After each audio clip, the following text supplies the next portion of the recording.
Извинете, Владо Треневски съм, от Охрид, председател съм на българска неправителствена организация в Македония. Нескромно, тя е на някой начин най-старата в Македония регистрирана, още 2000-та година.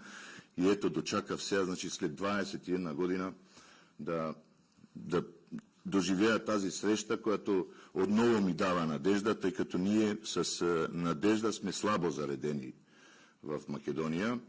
Аз съм един от притежателите, не знам тук от господата кой друг има политическо досие, но аз съм преследван. Вие казахте, господин президент, значи 50-60 години. Ние сме преследвани и все още сме преследвани. Значи това да не го забравиме. И отварянето на досиетата е необходимост някаква за нас.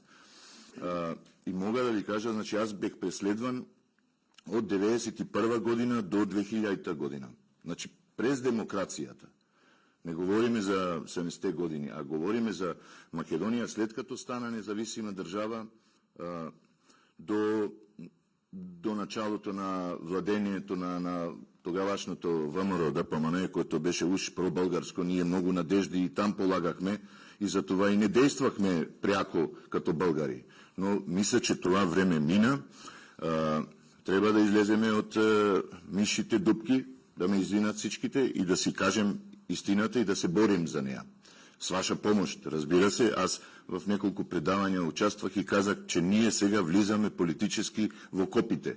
За нас кръгом няма. Но от българската държава очакваме на силна дипломатическа и политическа офанзива. Борбата за нашите права и за бъдещето на Република Македония, което ние всички, които сме тук, наистина искаме да вкараме в Европейския съюз и да падне тази изкуствена граница между Македония и България. Благодаря ви. Благодаря и аз. Уверявам ви, че подкрепата от нашата страна имате и ясните позиции ги имате. Категорично и вие вече сте усетили това, което става последните месеци, това, което става от май месец насам. Когато казах 40-те, 50-те, 60-те години, имам предвид хилядите хора убити и хвърлени в затвори само заради това, че са се определили като българи. Не говоря за политическото преследване. Да, тук вие сте прав. И трябва да е категорично ясно. България не води политика срещу Република Северна Македония.